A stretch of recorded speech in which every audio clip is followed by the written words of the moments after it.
Kalau teman-teman pengen sayang Allah itu bertambah, kalau teman-teman pengen Allah itu makin perhatian sama kita, sering-seringlah ngucapin Astaghfirullahalazim. Allah tuh sayang banget sama hamba yang beristighfar. Kalau seorang hamba beristighfar, Allah itu nggak ngelihat dosa yang masa lalunya, Allah ngelihat istighfarnya. Coba. Dan istighfar kita itu, kalau benar-benar tulus dari hati, satu kali doang kita ngucapin istighfar, itu cukup untuk menghapus semua dosa kita yang memenuhi langit dan bumi loh. Jadi kalau orang sering-sering beristighfar itu bukan karena istighfarnya kurang untuk bisa menggugurkan dosa, enggak kurang. Istighfar sekali, dosanya memenuhi langit dan bumi, itu dosa habis, nol, zong langsung tuh. Terus ngapain kita harus sering-sering istighfar? Seseorang itu memperbanyak istighfar bukan karena satu istighfar itu kurang, tapi karena dosa kita tuh terulang terus, berulang kali.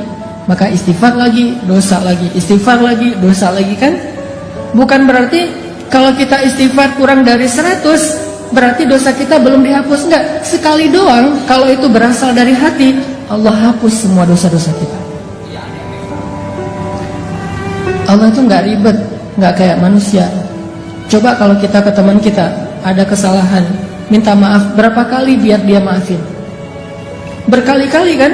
Kita telepon, di reject. Kita japri, nggak di-read sama dia. Kita DM, nggak dibaca-baca juga, nggak dibalas. Kita request biar bisa masuk ke akun dia, nggak diterima karena di-lock akunnya. Itu manusia. Apalagi kalau dia udah sebel banget sama kita, langsung di-block tuh. Sampai kita harus pakai nomor baru, pakai ganti akun baru, baru bisa japrian lagi sama dia. Itu manusia. Allah itu nggak pernah ngeblok hambanya kalau selama hamba itu minta maaf kepada Allah. Nggak pernah kita Astaghfirullahalazim, nggak diri sama Allah, nggak ada itu. Kalau kita minta maaf sama teman kita bisa aja nggak diri kan? Maafin gua ya, gua salah gitu. Udah kesen, terus ada contrengan 2, tapi nggak dirit sama dia. Kalau ke Allah pasti dirit, detik itu juga dirit sama Allah. Langsung jadi warna hijau tuh atau biru. Astaghfirullahalazim, sentreng langsung biru. Wah, Allah ngerit Karena Allah itu online-nya 24 jam sehari, nggak pernah offline, nggak pernah lost sinyal, nggak pernah habis baterai. Maaf ya nggak dirit, habis baterai lagi di charge, nggak ada itu. Apa ayat Allah itu online terus? Kulla yawmin huwa fi sya'n, fabi ayyi ala'i rabbikuma tukadziban. Setiap hari Allah online. Kulla yawmin huwa fi sya'n. Kalau kita nggak setiap hari online, atau kita online pun tapi sibuk dengan chat di grup yang lain. Grup ini cuma jadi CCTV doang kan? Kayak misalnya kita punya 3 grup SD, SMP, SMA gitu. Kalau udah nambah lagi nanti grup jomblo yang fisabilillah gitu. Nambah lagi gitu ya. Grup ayah muda misalnya. Terus ada lagi grup galau. Kenapa galau? Udah nikah tapi kayaknya ada kayak masalah gitu dalam pernikahan. Bikin grup juga tuh. Biar saling share pengalaman. Kalau ya kayak gitu ntar gini triknya gitu-gitu deh. Ada-ada aja lah, pokoknya grupnya banyak tuh. Coba berapa grup yang kita sanggup aktif di dalamnya? Paling 1-2 doang. Sisanya kita cuma jadi CCTV. Kalau lagi heboh baru kita bacanya nge-scroll. Kadang-kadang nggak dibaca juga, pas dibuka langsung delete chat gitu, biar nggak memenuhi memori kita. Udah aja, nggak dibaca-baca juga tuh. Tapi Allah, kita di grup mana aja, Allah itu ketika kalian berdua, Allah yang ketiga. Kan ayatnya gitu kan? Jadi kita bikin grup berdua nih, Allah ada loh sebagai admin malah. Yang mensortir nih, ada yang bahasa-bahasa nggak bagus nih, nanti bisa diblok sama Allah. Kalau kita bikin grup bertiga, Allah yang keempat. Kita berempat, Allah yang kelima. Wa huwa ma'akum aina ma kuntum. Allah itu bareng dengan kita terus dimanapun kita berada. Dan Allah selalu online. La ta'khudhuhu sinatun wala naum. Kalau bahasa sosmed, dia nggak pernah habis baterai, nggak pernah lost sinyal. Ntar dulu, ntar aja kita chatnya, gua charging dulu nih. Nggak. Allah selalu online. Dan walaupun Allah selalu online, yang minta ke Allah tuh banyak banget. Allah fallback dong, macam-macam segala macam tuh banyak banget yang minta ke Allah. Allah nggak kewalahan. La ta'khudhuhu sinatu wala naum wala ya'uduhu hifdhuhuma. Nggak pernah Allah kewalahan sama sekali. Walaupun kulla yaumin huwa fi sya'n. Jadi kalau kita minta maaf sama teman kita, bisa banget dia nggak akan ngerit. Apalagi lagi sebel. Begitu nama kita muncul, nggak akan dirit, langsung lewat. Padahal online tuh, kayak kita misalnya sama kita orang yang udah nikah, misalnya lagi ada masalah sama istrinya, itu kan suka, maafin papa ya, misalnya segala macam. Atau teman kita juga gitu, dia sih udah ngeliat WA kita, taunya dari mana? Last scene-nya kan ya. Misalnya kita nge-WA dia jam 9.30 pagi, last scene-nya dia jam 9.35, berarti kan dia baca kan? Terus lastinnya lagi jam 10, lastinnya lagi jam 11, lastinnya lagi jam 12, sampai malam, lastinnya jam 11 malam, WA kita belum juga berwarna biru. Berarti dia tahu, cuman sengaja nggak ngerit. Itu manusiawi banget tuh. Tapi Allah nggak gitu. Allah nggak ada lastinnya 5 menit setelah kita istighfar, tapi nggak ngebaca istighfar kita, nggak ada tuh. Di detik kita kirim istighfar ke Allah, detik itu juga Allah ngerit. Walaupun ngirimnya jauh loh ke langit, tapi kan Allah punya teknologi yang lebih canggih dari makhluk. Kita kirim ke Amerika aja langsung datang, langsung kebaca, apalagi dengan kebesaran Allah. Jadi pas kita bilang astagfirullahaladzim, Allah langsung bales. Udah aku maafin, coba. Enak banget kan?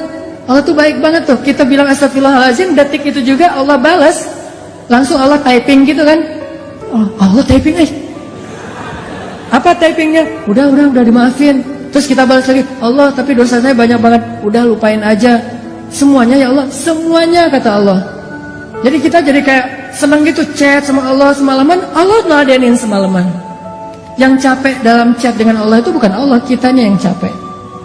Allah gak pernah capek sama kita. Udah ya, udah lama banget nih, udah 2 jam kita ngechat. Banyak hamba-hamba yang lain loh yang pengen. Enggak, Allah mah gak kayak gitu. Kita doang nih yang ngerasa lelah chat sama Allah kan. Coba kita angkat tangan sama Allah. Pernah nggak Allah bilang, udahlah angkat tangannya, udah kelamaan, udah cukup. Giliran yang lain. Enggak, kita doang yang pegal tangan kita. Kita yang pegal dengan lisan kita. Kita yang ngantuk mata kita. Allah nggak pernah pegal, nggak pernah capek untuk mendengar chat dari hambanya. Nggak sama sekali. Jadi kalau ke manusia itu agak-agak ribet kalau minta maaf. Tapi kalau sama Allah itu mudah banget. Cuman satu doang yang Allah harapin dari kita. Begitu kita ngesend astagfirullahalazim, itu jangan cuma kata-kata, tapi berasa di hati. Yang Allah nilai itu hati kita tuh. Kalau yang kita ngeklik pas ngesend itu adalah lisan, Allah nggak akan read. Mau sampai kiamat juga nggak akan di-read sama Allah. Tapi kalau kita ngesendnya pakai hati, di detik itu juga langsung Allah typing. Kalau ngirimnya pakai hati. Dan walaupun kita tidak berteriak, Allah di langit ke-7 ya sami'ud du'a, sangat mendengar setiap ucapan kita.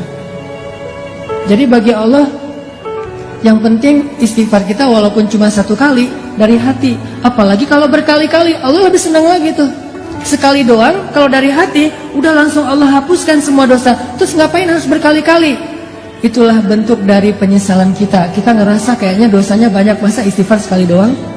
Walaupun kalau dari angle Allah sekali itu udah cukup, tapi dari angle kita kan kayak kita ngerasa guilty banget ya, merasa bersalah banget. Aduh, banyak banget nih dosa saya. Ya Allah, astagfirullah. Padahal astagfirullah yang pertama itu udah gugur dosa kita semuanya kalau dari angle Allah. Tapi dari angle kita sebagai pendosa, kita ngerasa kayak dosa kita lebih banyak daripada istighfar. Harusnya istighfar lebih gitu. Jadi 2 angle yang berbeda. Saya pengen ngambil angle-nya Allah nih. Angle-nya Allah, istighfar sekali aja cukup buat Allah. Asal itu sidqan, jujur, berasal dari hati kita.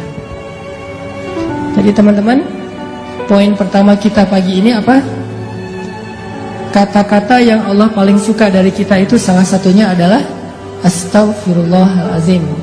Jadi kalau kita pengen Allah senang sama kita, kalau kita pengen Allah itu sayang sama kita, kalau kita pengen Allah lebih perhatian sama kita, coba dawamin sering-sering bilang astagfirullahaladzim, astagfirullahaladzim, Allah pasti tersenyum.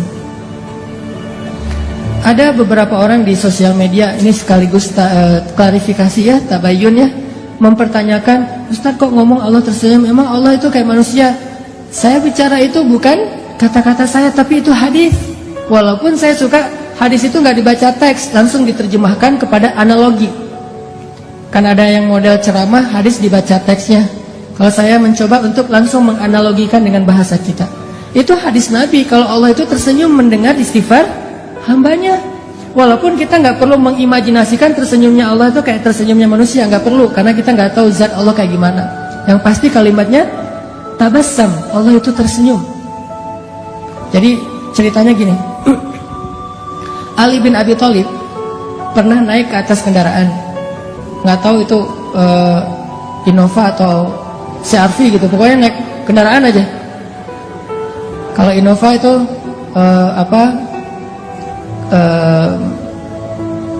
kuda, kalau Alphard itu berarti onta merah. Nggak tahu dia naik apa. Kan onta, teman-teman tahu harga onta? Onta merah itu harganya 1 miliar. Jadi orang Arab itu punya 100 onta, itu orang kaya banget tuh. Kayak orang kaya kampung kan nggak punya duit di tabungan ya, punyanya sapi gitu banyak kan, satu lembah itu penuh dengan sapi-sapi dia. Kalau kita juga punya sapi dol. Sapi dol. Nah, jadi Ali bin Abi Thalib ceritanya naik ke atas kendaraan. Kalau kita tuh lagi buka pintu mobil atau lagi naik ke atas motor. Pas naik, Ali bin Abi Thalib membaca Bismillah ya Allahu Akbar. Jadi pas naik ke atas kendaraan bacanya Bismillah ya Allahu Akbar. Pas udah duduknya nyaman, pakai sabuk pengaman gitu, nyalain mesin, kemudian mobil atau motornya mulai jalan dikit-dikit nih. Ternyata bukan lewat mesin jalannya, didorong, soalnya harus dorong dulu baru nyala gitu. Motor butut misalnya, nyala nih, jalan nih kendaraan kita. Maka Ali membaca doa safar, Subhanalladzi sakhkhara lana hadza, dan seterusnya. Ketika udah selesai doa itu, Ali mengatakan kalimat Rabbi zalamtu nafsi faghfirli faman yaghfirudz dzunuba illa ant. Ya Allah, saya sudah menzalimi diri saya sendiri, maafin saya. Siapa yang bisa memaafkan dosa selain Engkau ya Allah? Setelah membaca kalimat ini, Ali tersenyum.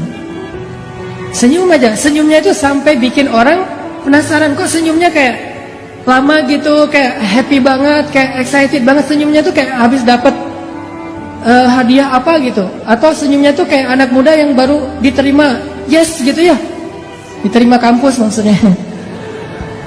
Coba kalau kita habis diterima, kita jadian yuk, kasih waktu aku seminggu ya. Oh ya, itu kan seminggu paling berat tuh, malam-malam yang gak bisa tidur, tahajud tiap malam. Ya Allah, Engkau lah yang menggenggam hati, balik-balikanlah hati dia ke arah saya gitu. Ternyata yang doa kayak gitu ada 2 orang. Terus hatinya tuh agak-agak labil gitu nih. Kenapa sih hati saya tuh kok deg-degan ya, sekali kanan sekali kiri, dua-duanya kuat-kuatan doanya nih. Ya Allah, balikinlah hati dia ke saya. Dia mau ngasih jawaban hari Minggu. Hari Sabtu itu kan hari yang paling deg-degan kan. Kok lu gak makan sih? Gue lagi gak enak makan. Kenapa? Lagi menanti jawaban. Nah itu berat banget tuh hari-hari kayak gitu tuh. Pas hari Minggunya, pagi-pagi udah mandi, udah segala macam. Kata teman kita, lo harus siap lah, harus siap ya dengan segala jawaban. Gue siap banget. Siap kalau dibilang iya sih. Kalau dibilang enggak siap sebenarnya. Bayangin, pas kita datang, dia bilang, aku udah pikir-pikir dan udah nanya ke orang tua nyerahin ke aku. Terus, insya Allah aku bersedia. Wah, itu mah dunia kayak apa aja gitu kan ya, bisa mati mendadak tuh, nggak jadi nikah gara-gara jantungan gitu. Apalagi ceweknya tuh cewek yang kita banget lah pokoknya, punya tipe kan, ada yang gayanya gaya Korea gitu kan, yang oriental, ada yang Arab gitu, ada yang etnik yang Indonesia banget misalnya, ada yang dia senangnya emang yang agak-agak eksotis, Afrika misalnya. Kayak saya kan sering main di air, akhirnya orang bilang, Ustaz kok makin hitam? Enggak hitam, eksotis. Nah ini jadinya Ali itu kayak bahagianya tuh, senyum-senyumnya tuh kayak orang baru jadian. Bahagia banget. Kan bikin orang lain kepo ya. Ali, kata salah satu pengawalnya, kenapa kok senyum-senyum? Dia kepo gitu, kenapa kok senyum-senyum? Kata Ali, mau dengar nggak ceritanya? Apaan? Dulu tuh Rasulullah, saya pernah ngelihat Rasulullah naik kendaraan, terus membaca apa yang saya baca. Di akhir kalimat itu Nabi tersenyum, dan saya juga kepo, nanya ke Rasulullah, ya Rasulullah, kenapa engkau tersenyum? Apa jawaban Rasul? Aku tersenyum karena Allah tersenyum. Jadi Allah itu tersenyum mendengar hambanya mengatakan, ya Rabbi, saya banyak dosa, maafin dong dosa saya. Gak ada yang bisa maafin dosa selain engkau ya Allah. Allah senyum dengan kata-kata itu. Akhirnya Nabi juga tersenyum karena bahagia terhadap senyumnya Allah. Akhirnya Ali juga tersenyum karena melihat Nabi tersenyum. Jadi itu disebut dengan istilah hadis musalsal kalau dalam ilmu hadis. Apa tuh hadis musalsal? Hadis berseri. Hadisnya itu bukan cuman teks, tetapi adegannya diikutin. Jadi kalau kita baca doa itu, idealnya kita bukan cuma ngebaca teks hadisnya, tapi ikutin juga adegan Rasulullah. Makanya saya pernah bilang, kalau kita beristighfar, astagfirullahaladzim, Rabbi, saya zalim banget sama diri saya sendiri. Tapi kan gak ada yang bisa maafin dosa sehebat engkau ya Allah, yang mudah banget tuh ngemaafin dosa hambanya. Ampunkanlah dosa saya ya Allah. Udah gitu senyum. Kenapa? Yakin karena Allah juga senyum waktu itu. Allah senang banget dengan kata-kata istighfar. Lupa seolah-olah ya, bukan lupa, seolah-olah Allah itu udah ngelupain semua dosa kita. Ya Allah, saya kan pernah berzina, ngapain disebut-sebut lagi? Saya juga udah nggak ingat itu, udah dilupain sama Allah. Bukan lupa, tapi sengaja dilupain, dihapus saja catatannya. Ya Allah, saya pernah minum, saya narkoba, saya riba, saya menzolimi orang lain, saya mengambil hak orang lain, saya durhaka sama orang tua, saya nol semuanya. Hanya dengan sekali bilang astagfirullahaladzim, Allah langsung senyum sama kita. Jadi Allah tuh bukan senyum sama hambanya yang setelah sekian tahun beribadah jadi seorang ahli tasawuf banget. Gak hanya itu, bahkan kepada pendosa, hari dia tobat, hari itu juga dia jadi kekasih Allah. Hari dia beristighfar, hari itu juga dia jadi kesayangan Allah Subhanahu wa ta'ala. Makanya poin ini penting banget teman-teman. Kalau pengen Allah sayang dan senang sama kita, senyum-senyum sama kita, bilang astagfirullahaladzim, tersenyum dengan harapan Allah ini lagi senyum sama saya nih. Kalau sidqan minal qalb, benar-benar diucapkan dari hati. Dan ini gak ada manusia yang bisa kayak gini sama temennya, sama orang lain, sama keluarganya, yang mudah memaafkan kayak Allah tuh gak. Paling-paling kalau teman kita ngemaafin kita, mungkin kesalahan kita masih wajar. Coba kalau kesalahan kita itu sekian tahun nyakitin hati dia, terus bayangin. Dari sejak 10 tahun yang lalu, sehari 5 kali kita nyakitin hati dia. Sehari 5 kali dia telepon, kita reject. Padahal dia tuh paling baik loh sama kita. Coba bayangin ya, teman-teman nih, pernah nggak ngerasa kayak berjasa kepada seseorang? Pernah? Mungkin nggak jasa seperti ayah dan ibu kita lah, tapi merasa kayak pernah ngebantu temennya gitu. Dan kita ngerasa kita tuh udah jadi orang penting buat dia, udah pernah punya jasa, pernah punya budi ke dia.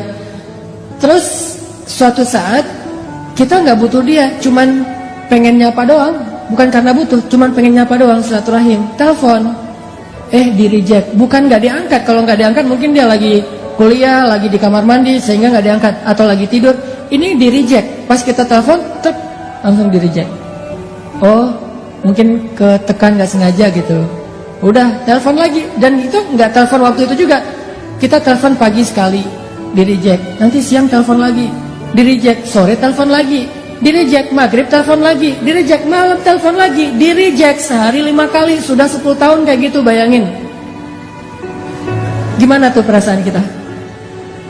Paling-paling dia itu paling baik itu nge-rejectnya tuh dengan tulisan, lagi driving, lagi meeting, lagi on the way, lagi apa misalnya kan gitu. Kadang-kadang nge-rejectnya tanpa alasan, reject aja. Gimana perasaan kita? Harusnya kan Allah lebih dari itu, karena Allah sering kita reject. Allahu Akbar, Allahu Akbar. Suara radio tuh pindah channel. Suara TV pas waktu maghrib matiin, pindah channel gitu kan. Atau kita pakai nggak sengaja gitu, alarm di handphone kita pakai suara azan, langsung di close gitu. Kalau di masjid, langsung kita pindah tempat. Hayya 'alas shalah. Kadang-kadang kita nge-rejectnya itu dengan keluhan lagi. Duh, udah waktu sholat aja, gitu kan? Jadi kesan ke Allah itu kalimat keluhannya. Nelfon aja sih, coba kalau kita digituin. Kan kalau misalnya ada yang nelfon kita, telepon masuk, suka ada nolaknya pakai apa kan? Ada menu custom gitu kan? Coba di custom terus kita nulis gini. Kok kamu ganggu aja sih? Bisa nggak ngirim ke orang kayak gitu? Berani nggak? Bahaya banget kan? Kita nelpon orang terus dia balas ke kita tulisannya ganggu aja sih. Gimana tuh perasaan kita? Kita tuh sering kayak gitu loh sama Allah. Aduh udah zuhur aja, udah asar aja. Apaan sih subuh-subuh kok ganggu orang tidur segala macam. Dan itu mungkin kita ngirimnya nggak dengan lisan, dengan hati. Bukankah Allah alimun bidatis sudur? Tahu banget ucapan di hati kita? Coba. Tapi begitu kita bilang astagfirullahaladzim, Allah itu lupain semua reject kita selama 10 tahun. Allah maafin semuanya. Coba kalau kita ke orang lain, dia nge-reject kita 10 tahun dengan dibalas kata-kata yang gak pantas gitu. Dia WA kita, dia bilang ganggu aja sih kerjaannya, terus aja bikin kita sebel. Setelah 10 tahun dia datang, maafin saya ya. Gimana? Gak akan diirit sama kita. Itu artinya famay yaghfiruz dzunuba illa anta. Siapa sih yang bisa maafin dosa sehebat Allah Subhanahu wa taala? Itu kalimat itu maksudnya kayak gitu. Allah tuh maafin kita itu gak pernah perhitungan, gak pernah dendam sama sekali. Sehingga apalagi teman-teman yang menghalangi kita untuk istighfar kepada Allah. Ma gharraka bi rabbikal karim. Apa terus masalah kita untuk gak istighfar sama Allah? Masalahnya apa? Pasti satu doang masalahnya. Kita nge-nyepelein Allah. Kita nganggap Allah itu gak penting. Padahal hidup kita itu 24 jam di tangan Allah Subhanahu wa taala. Tapi kita sombong, seolah-olah kita bisa hidup tanpa Allah Subhanahu wa taala. Dan itu pun istighfar. Kalau istighfar kita nggak dari hati, 1000 kali itu nggak ngaruh buat Allah, nggak akan dirit sama Allah. Makanya ulama ada yang bilang istighfar yang butuh istighfar. Istighfar butuh istighfar. Kan ada tuh yang pakai jilat-jilat gitu, kayak hitung untuk menghitung itu gitu kan? Apa istilahnya gitulah ya? Checker gitu kan, ada checker, terus kita istighfar, astagfirullah. Ketemu sama teman-teman kita pada ngobrol, lagi ngafe nih, lagi nongkrong. Oh iya, si gaya gitu ya. Pas dilihat sama teman kita dalam sehari 10.000, yes, keren ya, 10.000 istighfar. Cuman pas kita ngomong ke teman kita, dia nanya gitu, gimana ya? Aku kok males banget berzikir, istighfar aja jarang, kata teman kita. Padahal itu gampang banget loh. Kalau lo lagi kosong waktunya, lagi gak ngapa-ngapain, daripada ngelamun, udah istighfar aja. Gua ngelamun doang, istighfar alhamdulillah sih sehari-hari gak pernah kurang dari 10.000. Ngomong kayak gitu. Maka 10.000 itu dosa semuanya. Bukan ampunan, dosa karena riya. Lalu yang ke 10.001, yang ke 10.001-nya istighfar dari hati. Astagfirullahaladzim, ya Allah maafin saya udah jadi riya. Maka yang 10.000 tadi itu jadi pahala semuanya. Coba, satu itu berpengaruh. Bisa jadi dosa, bisa jadi pahala. Yang mana dari hati, yang mana cuma di lisan.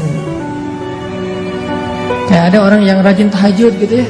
Tahajudnya itu udah dawam banget lah, udah 10 tahun dan 15 tahun tahajud terus.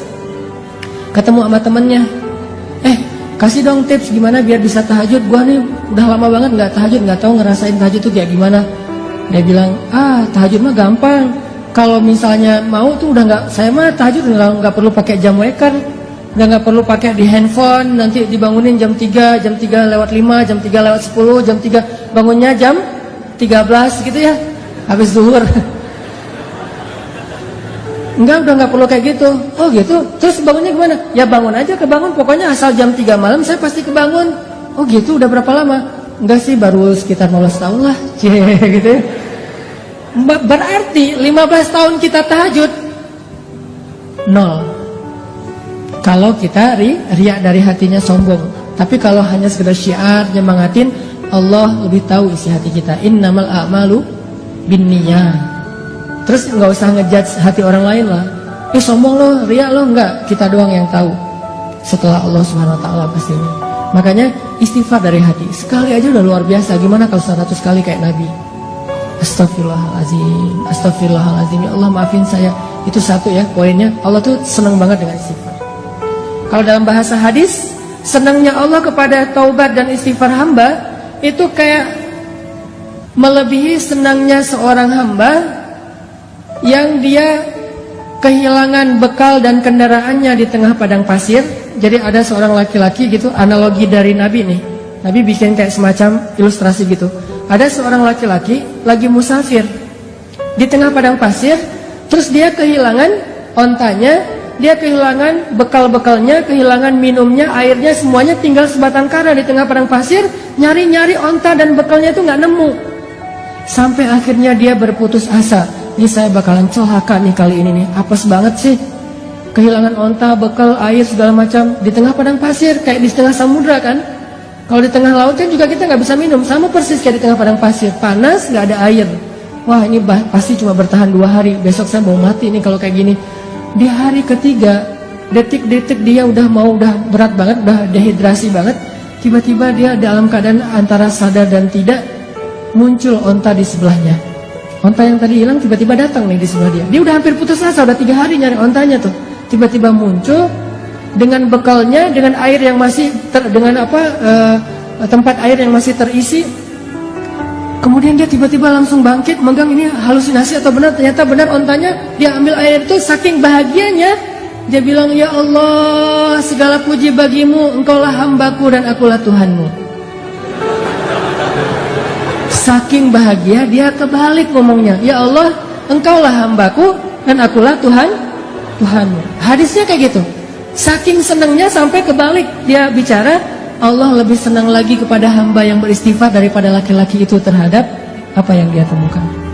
Ini ilustrasi senangnya Allah sama orang beristighfar. Senang banget Allah sama istighfar. Jadi bisa dibilang orang yang istighfar itu kekasih Allah banget. Di hari pertama dia istighfar udah jadi kekasih Allah. Kalau jujur dari hati. Jadi pas kita habis bikin dosa, astagfirullahaladzim, astagfirullahaladzim, Allah langsung, ya kekasihku, langsung gitu. Padahal kita belum jadi ahli ibadah, belum jadi orang yang soleh-soleh amat, belum banyak berilmu, tapi cuma istighfar doang, langsung jadi ahli surga tuh. Saat itu juga jadi ahli surga. Terus gimana dengan orang yang istighfarnya udah 10 tahun, 15 tahun, yang dawam setiap hari istighfar? Pasti jauh lebih luar biasa lagi yang Allah berikan untuk dia. Orang yang baru sekali doang udah dikasih banyak anugerah, apalagi yang sudah sekian miliar kali. Jadi istighfar itu amal soleh paling ringan, tapi luar biasa kedudukannya di mata Allah. Poin yang paling Allah suka dari hambanya itu kalau hambanya udah beristighfar. Suka banget. Saking sukanya Allah kepada orang yang beristighfar, Allah tuh nggak rela menjadikan manusia itu sempurna seperti malaikat. Allah nggak rela. Saking Allah suka dengan kalimat istighfar. Kata Nabi, seandainya kalian tidak berbuat dosa, maka Allah akan membinasakan kalian. Bayangin, kalau kita nggak buat dosa, Allah akan binasain kita. Tapi jangan disimpulin, oh kalau gitu kita buat dosa aja ya. Enggak, artinya manusia itu sengaja Allah buat, tabiatnya, fitrahnya emang pendosa. Nggak sengaja aja buat dosa, apalagi sengaja kan. Coba kita jalan ke mall, sengaja nggak sih mau ngeliatin aurat? Enggak kan? Nggak sengaja doang. Kadang-kadang kita udah nunduk pandangan ke bawah gitu, tapi kelihatan juga. Kenapa? Soalnya kita di lantai 2. Sama aja gitu, udah ngeliat ke bawah, ghodul basor gitu, kena juga ngeliat ke bawah. Kalau di lantai paling atas, mending lihat ke atas aja deh. Lagi ngapain lo? Ghodul basor gitu. Ghodul basornya ke atas. Kok nggak ke bawah? Kan kita di atas. Begitu juga di tempat-tempat umum yang lain, di jalan doang tuh, kita naik mobil, naik motor, orang di depan kadang-kadang apalagi banyak perempuan-perempuan yang mungkin mereka masih belajar tentang Islam, belum paham, sehingga kadang-kadang naik motor pakai celana pendek atau rok pendek yang kelihatan, hanya kelihatan kakinya aja, itu sebetulnya nggak boleh dilihat, tapi namanya kita nggak sengaja ngelihat. Astagfirullahaladzim, sama astagfirullah. Kan di tengah lagi lampu merah kan, di tengah tuh, sini astagfirullah, di sini juga astagfirullah. Kumaha, gimana tuh? Nah, artinya nggak sengaja aja banyak dosa. Gimana sengaja? Jadi nggak usah ditambah yang sengaja deh. Karena kita nggak sengaja aja udah jadi pendosa. Jadi kita tuh, gua tuh pendosa loh, bangga lagi gitu ya. Maksudnya gua tuh manusiawi banget pendosa. Jadi kita tuh nggak usah direncanain, disetting gitu, di prepare pengen buat dosa. Nggak usah, udah pasti jadi pendosa.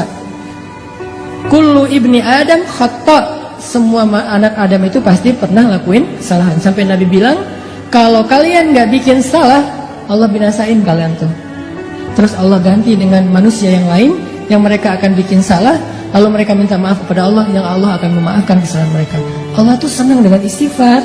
Makanya diciptain hambanya itu gak sempurna kayak kita, biar Allah dengerin istighfar dari kita. Begitu kita bilang astagfirullahaladzim, Allah sayang banget langsung sama kita. Kayak kita bilang I love you, Allah langsung bilang I love you tuh deh pokoknya. Jadi kayak kata-kata yang paling sakral gitu kan. Kata-kata paling sakral tuh I love you. Benar? Kalau buat saya mas, kata-kata yang paling sakral itu kalau ke makhluk itu adalah I love you gitu. Dan yang lebih sakral lagi I love you too. Kadang-kadang I love you. Oh iya, nah, itu kan pahit banget tuh. Berat banget tuh. Kalau ngirimnya pakai WA gitu, cuma dibalas senyum doang, atau dibalas emoticon tutup wajah gitu, apa gitu, malu-malu gitu, kan itu nggak enak banget ya. Berkali-kali digituin, akhirnya ujung-ujungnya apa? Kita adik kakak aja ya. Itu mah lebih berat lagi tuh. Mending jadi musuh ya daripada adik kakak ya. Ini kata-kata yang kalau ke manusia mah kayak kata-kata ajaib aja. Nah, kalau ke Allah, salah satu kata-kata ajaib itu astagfirullahalazim. Jadi ilustrasinya tuh kurang lebih buat Allah senang banget tuh dengan kata-kata astagfirullahalazim. Itu satu ya teman-teman. Kedua, istighfar itu Allah bukan hanya senang kepada kata-kata istighfar. Allah bukan hanya akan pasti menghapus dosa-dosa orang yang beristighfar, tapi yang lain Allah juga selain menghapus dosa-dosa kita, setiap kali kita beristighfar Allah kasih hadiah loh.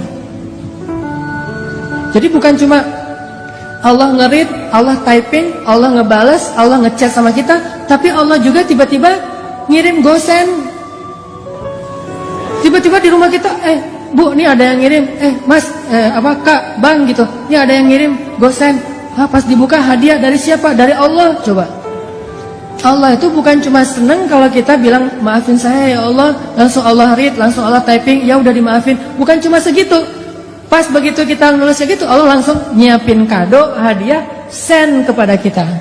Bisa sampainya hari ini, bisa sampainya besok, bisa nanti dikasihnya di akhirat. Karena di akhirat kita lebih butuh itu daripada di dunia. Yang pasti Allah nge-send hadiah buat orang yang bersifat. Pasti itu 100% Allah kasih. Cuman ada yang dikasihnya sekarang, ada yang kasihnya ntar sore, ada yang dikasihnya besok, ada yang dikasihnya someday, ada yang kasihnya next time pas nanti kita di akhirat. Yang jelas Allah pasti ngasih kita hadiah. Makanya kalau kita udah istighfar, kita tuh kayak astagfirullahaladzim, astagfirullahaladzim ya Allah, berarti udah dimaafin dosa. Plus kita bayangin, waduh saya punya hadiah nih dari Allah nih, surprise, cuman belum tahu. Nanti Allah kasih kapan? Begitu kita butuh Allah kasih. Kayak 3 orang yang terkurung di dalam gua kan, hadis populer itu.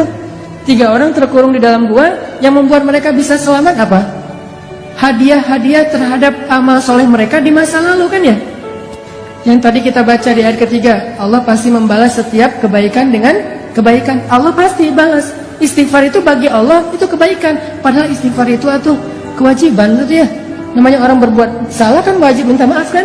Tapi bagi Allah itu bukan cuma kewajiban, kebaikan. Coba, kalau kita ada orang minta maaf ke kita, kita bilang wajar sih, orang dia salah pasti minta maaf dong. Tapi kalau Allah ngelihatnya nggak kayak gitu, dia baik banget ya mau minta maaf gitu. Coba, kurang baik apa Allah sama kita? Coba kalau kita disakitin orang, ditikung misalnya, lagi ngecengin, tiba-tiba teman kita nyalip duluan karena dia udah punya modal gitu. Kita ke rumahnya naik angkot, terus macet-macetan dulu, dia naik ninja. Udah sampai di rumahnya, pas kita datang, nih ninja siapa ya? Jangan-jangan ninja kakaknya gitu. Ternyata dia udah duluan, Pak, lagi PDKT sama calon mertua. Kan kita disalip tuh. Pulang dia bilang, maaf ya gua nyalip lo, gua tahu sih lo mau ke situ. Kok kamu udah tahu? Ya gimana perasaan saya mah nggak bisa ditahan, saya mah sayang banget sama dia segala macam. Oh ya udah, gua maafin. Udah aja gitu. Apakah kita akan menganggap permintaan maaf dia itu sebagai sebuah kebaikan? Tidak, kita menganggap itu sebagai sebuah kewajiban dan kewajaran. Tapi Allah ke orang yang beristighfar menganggapnya itu kebaikan loh. Allah tuh kayak merendah banget gitu, walaupun Allah maha mulia dan maha tinggi. Kayak ngasih hati banget ke hamba-hambanya. Kita astagfirullahaladzim, ya Allah saya udah buat dosa, hambaku ini baik banget ya, minta maaf. Padahal itu tuh udah jadi kewajiban kita sebagai pendosa, tapi Allah anggap kebaikan. Sehingga Allah kasih hadiah, ini hadiah buat yang berbuat baik. Dan hadiah itu pasti sesuatu yang sangat kita butuhin dalam hidup. Makanya saya pernah cerita, mungkin teman-teman pernah dengar juga nih dari ustadz yang lain atau dari YouTube saya juga pernah kali, keajaiban hadiah bagi orang yang beristighfar kan. Kisah siapa? Imam Ahmad. Jadi Imam Ahmad bin Hambal suatu ketika tuh jadi kayak ada perasaan kepengen ke Basrah. Ada apa ya di Basrah, kok saya pengen banget ke sana gitu. Saya curiga nih, Raja Salman kemarin ke Indonesia itu gara-gara ada yang istighfar di Indonesia. Astagfirullahaladzim, ya Allah Raja Salman. Astagfirullahaladzim, Raja Salman. Tiba-tiba Raja Salman mikir, aduh kok gua pengen banget ya ke Indonesia. Datang tuh gara-gara istighfar seseorang di Indonesia. Dan saya juga pernah ngerasa gitu, walaupun saya bukan orang soleh, tapi maksudnya ada keinginan hamba Allah yang soleh, lebih soleh dari saya, yang membuat saya datang ke suatu tempat. Di Bandung itu saya pernah diundang oleh salah satu universitas, namanya Universitas Telkom. Itu ngundang saya tuh berkali-kali, bentrok aja nggak bisa. Tiba-tiba bukan saya yang datang, tapi saya dan pemuda hijrah bikin acara gosipnya di Universitas Telkom. Jadi bukan saya doang yang datang, satu tim rame tuh. Yang datang waktu itu pesertanya sekitar 6.000 orang. Kata teman-teman panitia, Ustadz, kita itu ngundang Ustadz berkali-kali nggak bisa loh. Dan terakhir sejak Ustadz mulai banyak yang undang-undang, itu WA saya tuh nggak pernah dibaca loh Ustadz. Tapi kita nggak putus asa Ustadz, nggak bisa ngundang Ustadz lewat Japri, kita ngundangnya lewat Allah. Pakai istighfar, ya Allah, astagfirullahaladzim, Hanataki datengin dong ya Allah, astagfirullahaladzim, Hanataki, astagfirullahaladzim. Tiba-tiba kita pilih di antara beberapa list yang kita mau bikin acara gosip, Telkom University itu paling memungkinkan, kita bikin di situ. Ini hasil istighfar ya Ustadz. Artinya luar biasa kan? Coba praktekin. Ya Allah, dia ya Allah, tapi saya lupa namanya, nggak tahu namanya siapa gitu. Pokoknya kurang lebih wajahnya tuh mirip-mirip Claudia gitu ya Allah, gitu-gitu. Tapi cek dulu ya, itu orang masih sendiri atau sudah berpasangan. Jangan sampai dia cerai. Kenapa dia cerai? Istighfar kita kan nggak boleh ya. Beristighfar demi orang lain putus gitu, nggak boleh. Pasti orangnya harus tinggal dulu. Ya astagfirullahaladzim, astagfirullahaladzim. Pas kita ada hajat, ya Allah beri saya jodoh yang soleha, yang hafizah, yang konita, yang apa segala macam. Pas ketemu benar, Neng, kak namanya siapa? Soleha, konita, hafizah gitu. Sesuai dengan permintaannya. Walaupun dia baru belajar tahsin 1 gitu, tapi namanya soleha, konita, hafizah. SQF, soleha, konita, hafizah. SQH. Nah gitu deh pokoknya. Jadi Imam Ahmad, by the way teman-teman, Imam Ahmad itu ulama dengan hafalan hadis yang terbanyak loh. Tahu berapa hafalan hadis Imam Ahmad? Kalau kita kan hafal hadis itu 1 ya, dari dulu sampai sekarang. Innamal a'malu ini ya. Kalau Imam Ahmad 1 juga, 1 juta. Hafalan hadisnya 1 juta. Imam Syafi'i aja gurunya Imam Ahmad itu respect banget, takjub sama Imam Ahmad. Imam Syafi'i tahu sendiri kan, yang hafalannya itu gimana? Kalau baca buku, beliau takut hafal. Baca buku takut hafal. Jadi kalau dia baca buku 2 halaman gitu, 1 halaman ditutup. Aduh, saya takut nih kehafal. Ditutup dulu biar nggak kehafal coba. Kita tuh, aduh, gimana ya cara hafal? Imam Syafi'i, aduh, khawatir kehafal nggak sengaja. Nggak sengaja kehafal. Kita mungkin satu-satunya yang kita hafal nomor telepon, cuma nomor telepon si dia. Kadang nomor telepon sendiri juga nggak hafal loh. Ustaz, nomor teleponnya berapa? Ntar ya, cari dulu. Tapi kalau nomor istri saya aja saya hafal banget tuh. Imam Ahmad hafalannya 1 juta hadis. 1 juta hadis, dan itu bukan cuma teks dengan sanad-sanadnya dari ini 1 juta. Saking luar biasanya kesolehan Imam Ahmad. Kan jadi selebgram banget tuh di masa beliau tuh ya. Followersnya udah jutaan lah pokoknya Imam Ahmad mah. Di mana-mana pengen Imam Ahmad, ngejapri, tapi kan namanya orang udah sibuk kayak Imam Ahmad kan nggak bisa ngebales. Akhirnya ngejapri langit. Tiba-tiba Imam Ahmad saya pengen banget ke Basrah. Ada apa ya di Basrah? Padahal saya nggak kenal orang loh di Basrah, tapi pengen.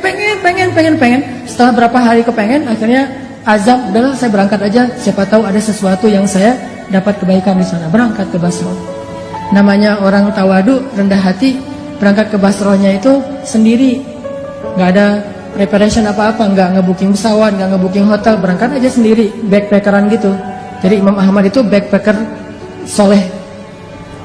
Dari Madinah ke Basrah backpackeran, jalan ke Basrah. Sampai di Basrah, karena nggak ada tempat menginap, beliau nginap di masjid terbesar di kota Basrah.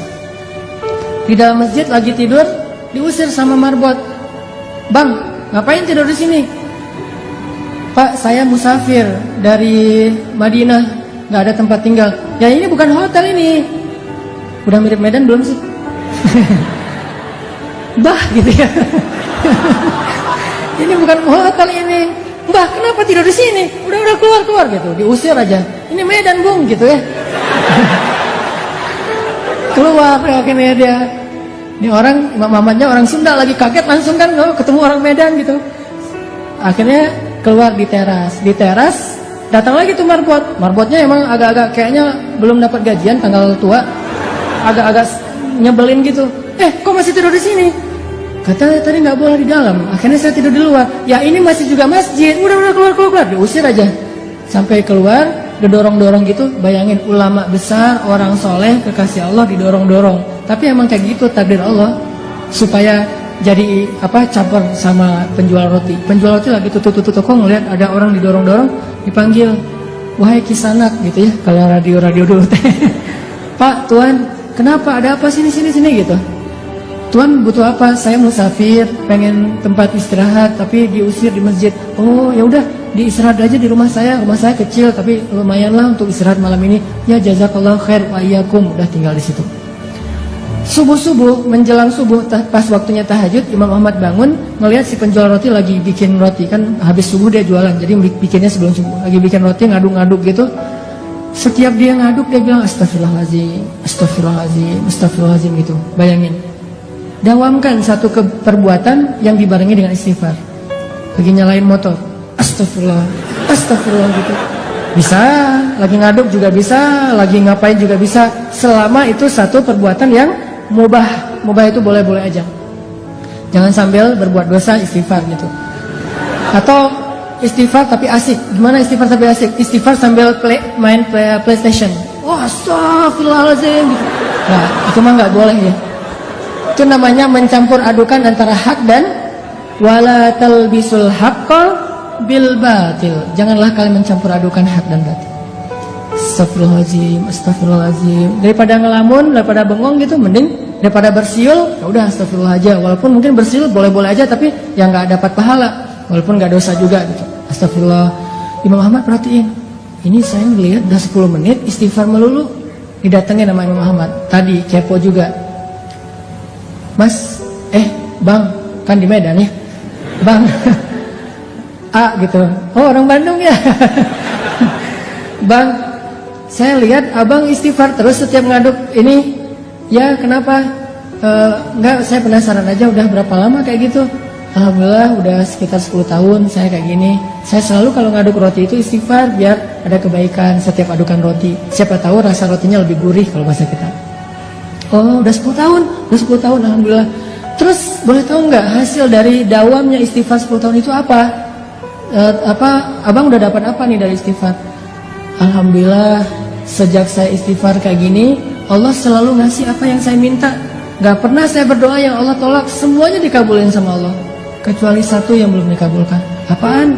Saya tuh pernah berdoa, ya Allah, saya pengen banget selfie sama Imam Ahmad. Pengen banget tuh. Gak apa-apa, Allah sekali aja, yang penting bisa ketemu sama Imam Ahmad. Pengen jabatan tangan, pengen tahu wajah orang yang hafal hadis sejuta hadis itu kayak gimana. Saya minta ke Allah, cuman mungkin belum aja, tapi saya yakin pasti akan dikabulkan. Imam Ahmad langsung nangis coba. Masya Allah. Jadi ini nih yang menarik saya ke Basrah nih. Istighfar dialah yang membuat Imam Ahmad pengen banget ke Basrah. Bela-belain habis-habisan sampai diusir-usir di masjid gara-gara dia beristighfar. Jadi pengaruhilah hati seseorang, pengaruhilah hidup seseorang dengan istighfar kepada pemilik hati dan kehidupan orang itu. Astagfirullah. Tapi jangan baru istighfar 3 kali mintanya banyak gitu. Istighfar dulu aja. dawamin. Nanti kalau kita butuh, jadi mintanya itu kayak apa, pamungkas ya. Kalau kita butuh banget, minta pakai istighfar. Jangan diobral. Istighfar 10 kali, ya Allah saya udah 10 kali nih, boleh minta ini enggak? Enggak, dawamin dulu aja. Walaupun kalau untuk dosa sekali cukup, tapi kalau untuk yang hadiah, kalau bisa lebih banyak. Sampai setahun, 2 tahun kita dawamin, nanti lihat deh, hasilnya tuh luar biasa. Pokoknya kalau kita punya hajat sesuatu, yang pertama yang harus kita lakukan itu adalah minta kepada pemilik segala sesuatu. Ada hajat apa? Minta kepada pemilik segalanya. Misalnya pengen sesuatu yang baik atau yang minimal mubah, pengen jalan-jalan, istighfar aja, astagfirullahaladzim, astagfirullahaladzim. Nanti begitu kita minta ke Allah, ya Allah saya pengen haji banget nih, istighfar kita udah 10 tahun, langsung Allah kasih kejutan yang kita nggak pernah menduga-duga loh. Jadi gampang banget, tinggal minta aja sama Allah. Yang harus kita prepare dari sekarang itu adalah bikin diri kita itu orang yang sangat diperhatikan sama Allah. Kalau kita udah jadi kayak ring satunya Allah, masuk grupnya itu yang Allah juga memprioritaskan banget. Grup itu, siapa grupnya? Grup orang yang rajin istighfar. Masuk ke grup itu, dan Allah yang mengadminin grup itu. Kita nggak tahu apakah kita udah masuk atau belum, tapi berusaha aja. Siapa tahu setelah sekian tahun kita istighfar, akhirnya Allah mengundang kita, menginvite kita masuk ke grupnya orang-orang yang rajin beristighfar. Kalau udah masuk ke grup itu, setiap kali Allah ngeposting, ngebroadcast kebaikan-kebaikan, ini ada diskon apa gitu, kita langsung dapat nih. Makanya pantaskan dulu diri kita.